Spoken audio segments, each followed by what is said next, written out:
আপনারা টাইটানিক জাহাজের নাম শুনেছেন? টাইটানিক জাহাজের 8 গুণ 10 গুণ বড় একটা জাহাজ আছে, আইকন অফ দ্য সি, আমি দেখে এসেছি।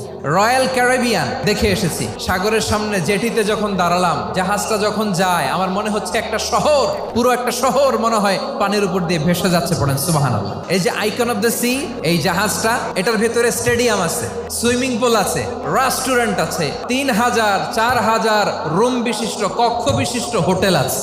এই সবগুলোর নিয়ে এগুলো চলে সাগরের দোলার মধ্যে, জলোচ্ছ্বাসের মধ্যে। এই সাগরের ভেতরে এই জাহাজগুলোর ভাষায় রাখছে কে?